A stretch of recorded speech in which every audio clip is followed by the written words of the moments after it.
Since the first successful flight of the Wright brothers, biplanes have been a huge part of the world culture. Whether it is because we see it as some sort of connection to the genesis of manned flight, or we just think the design is cool, there has always been a love, a fascination with biplanes. From Van Richthofen's Flying Circus, aerial stunt planes and wing walkers, crop dusters, that one scene in North by Northwest, biplanes have always been loved. Hi everyone, I'm Mac, and this is the LEGO Creator 3-in-1 31076, the Dare Devil Stunt Plane.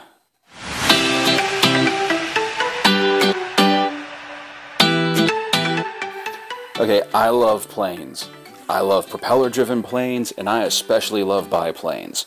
One of the first toys I remember having in my hand was a small plastic biplane with an iron cross on the tail and in red in color.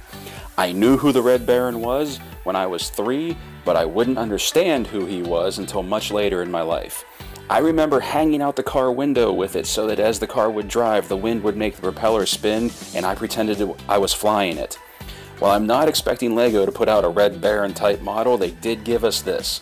A Creator 3-in-1 set, and as a 3-in-1 there are of course 3 builds, and we'll look at all 3 of them, but my main focus is this stunt plane itself. So without further delay, let's take a look at the 3 builds for the Dare Devil Stunt Plane.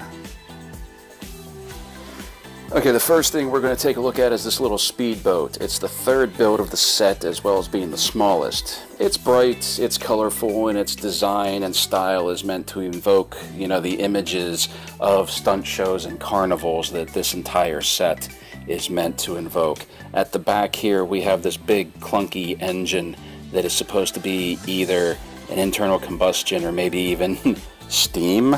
I don't know. It has the 3 exhaust pipes with the smoke wisps coming out of it.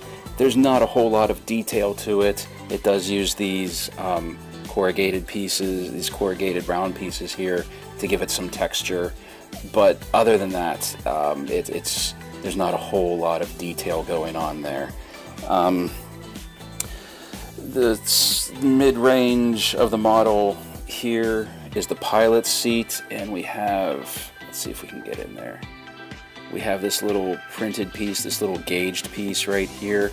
It's actually kind of nice. I don't know if you can see it, if it's bright enough to get a look in there. There we go. Actually has a nice little gauge on there. I'm almost surprised they didn't try and laser print some tack numbers down here in that little gray spot right there. That's not the only printed piece on the set. You have all of these 1x1 round tile pieces with stars on them. There's 9 officially used with the set. Mine came with an extra one. It came with 10. That when we get to the plane, I'll show you what I did with that 10th one. I really like those pieces with this set. Those little star pieces. They add something to the builds that makes them pop. It really gives it. Oh, sorry, it's out of focus again. It really gives it that stunt flair that they were looking for. I mean, it's just so reminiscent of Evel Knievel and those star-spangled suits that he used to wear, that he used to wear, and I really like that. But as you can see, the model is really very small, especially compared to the primary build. Once you see the biplane, you'll see how large it is. This build, I know it's supposed to be the smallest build, but it really is a small build, and it's very blocky, it's very clunky. There's not much here that makes me think speed or dangerous or stunt whenever I look at it, other than maybe the danger that it might explode if you try and push it too far. Despite the model, it's not bad looking, but having grown up in a city that hosts a regatta every year, I've never seen a boat like this. It's just hard for me to get behind it. One thing that I thought though, if you had this model and if you took off these tile pieces and if you built this in browns and golds, this would actually make a really cool steampunk looking model with these stacks in the back and this clunky engine back here. I think that would be really cool. As a 3rd build, it goes well with the Daredevil theme. I'm just disappointed with how small and how clunky this model is. It honestly looks like something that should have come, maybe not in a poly bag set, but definitely something like in a little $7 to $10 boxed set. At the bottom here, the hull is actually made up of multiple pieces here. So obviously, this little guy does not actually float. The next build we have is this, and as far as I can guess, especially from the box and the manual art, is it's some sort of supercar, like a land speed record car. It uses a few more pieces than the boat, but at first glance it may not seem like it. The two are very similar in size and even the building techniques. On the back here, this exhaust tube, it's mounted exactly the same way that the rear turbine or the rear exhaust of the speedboat was built, or it was attached, that it's basically just hooked onto this octagon piece, and then it's attached on this clamp piece right here, and then it just swings down into place. Really the only large difference between the builds is that when I showed you the bottom hull of the boat, when I told you that it didn't float, it's these same pieces right here, but this 2x8 plate, this black 2x8 plate, was on the inside of the boat, and on here it's on the outside of the car. Even these pieces right here where these stabilizing wings attach, this right in here, this whole section here, is almost the same thing that held the white cage on over top of the clunky engine at the back of the boat. So size, build, style, they're all very, very similar. All around it, it makes use of those same 1x1 star-spangled plates. Once again, I really like that. I do like the color scheme. I do like the way that it goes together and they mesh the colors up. In all three of these builds, that works very well. And it really gives it that stunt show look, that stunt show appeal. But the design of this one is very awkward to me. It's too short, it's too stubby, it's clunky like the boat. Nothing about it really says speed. The wheels, look at this, the wheels just make it ride way too high. Okay. And here you have the driver's compartment, and let me show you something. Let me get the minifig for a second.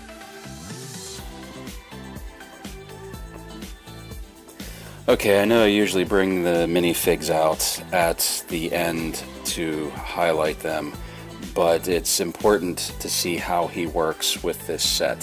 First of all, the pilot compartment right here. Well, even it's so crowded in there. It is so cramped. There's no control stick, there's no steering wheel. As a matter of fact, the only instrument panel he has is that 1x1 printed plate with the gauge on it. Other than that, he's just freestyling it.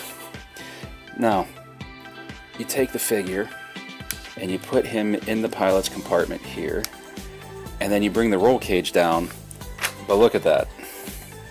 See that? See what the problem is? His goggles on his helmet are too wide, so you have to actually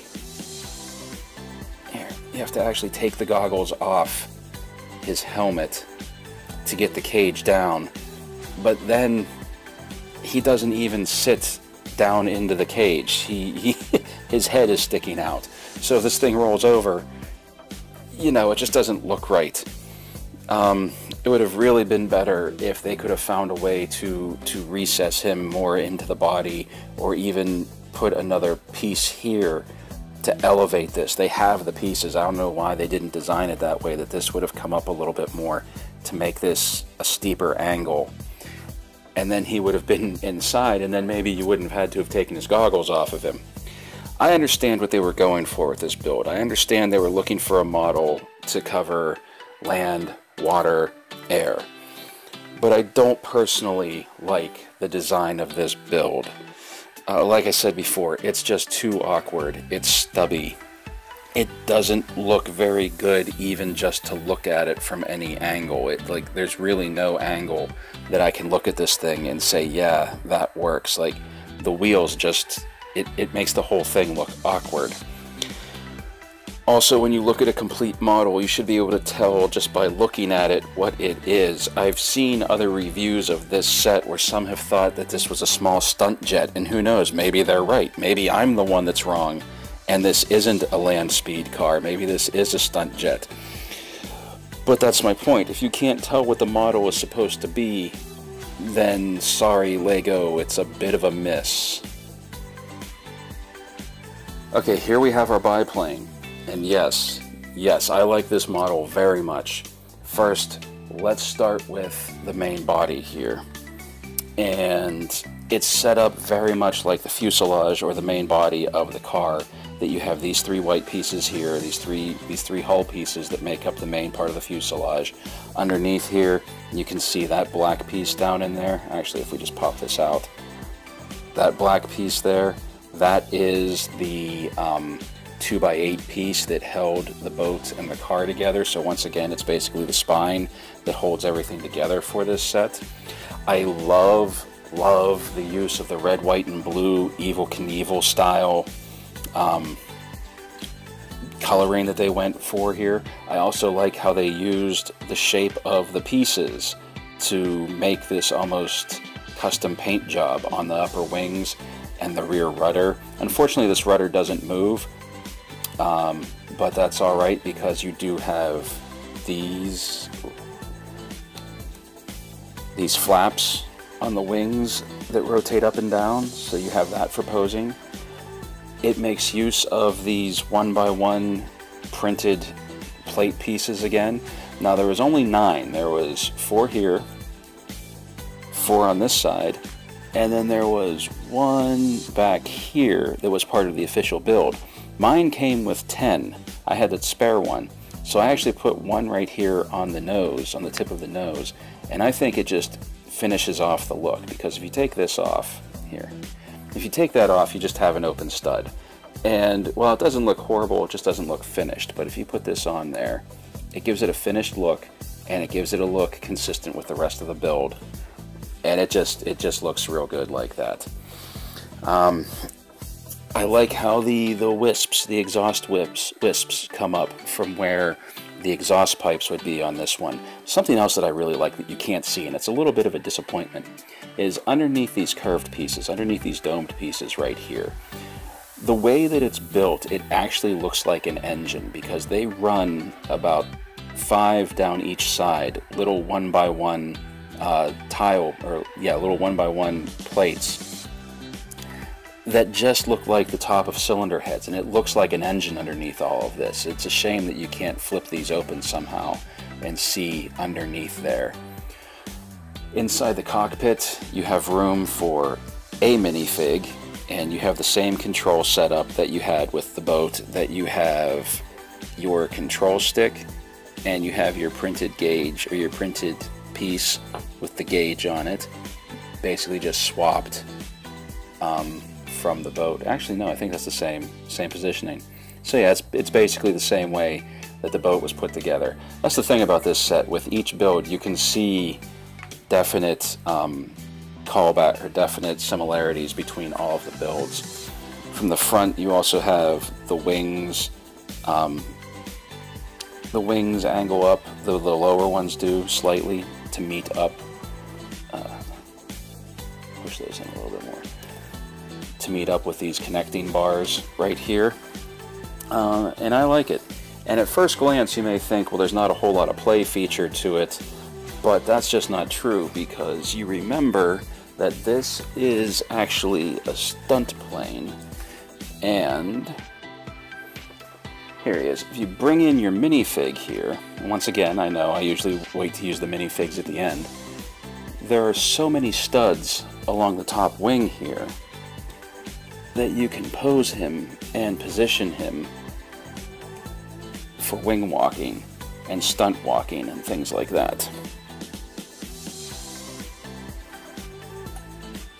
So there. And it looks good. It looks good. There's going to be a lot of posing possibilities with this, a lot of ways to display this on the shelf, and I like that. Alright, let's get him off of here. A few things I wish they would have done differently with this model. One, I wish the fuselage would have been longer. I really do. Because if they would have made the fuselage longer, you could have had a pilot seat and a passenger seat in here. And as a kid, that was one of the things that always fascinated me about the biplanes, was that the pilot actually sat in the back seat and the passenger sat in the front seat, because you had the passenger sitting over the center of gravity of the plane with the pilot on one side and the engine on the other side, sort of doing a balancing act between the two of them. Also, if you would have had a passenger in here, you could have put two minifigs in, so then you could have a pilot always flying the plane and then somebody getting out and doing a wing walk on the plane. Also, if they would have extended the fuselage a bit, I like that the plane leans back like this, like all biplanes do. It leans back with the nose up, but if they would have extended the fuselage, this may not have been quite as drastic, and it would look a little bit more realistic. As it is right now, just because of how stubby the plane is, it's on a very drastic angle. This is not to say that I don't like this model, and in fact it's quite the opposite. When I recently started to get back into Lego collecting, this was one of the first sets that I bought because of how good the biplane model is. The coloring pops, it looks like a biplane, it looks like a real world biplane. The propeller is a correct ratio size, which if you know anything about Lego planes, the propeller is often much smaller than what it should be. I like this set so much that there's another set out there. It's a Lego Friends set. It's called the Lego Friends Heart Lake City Airplane Tour.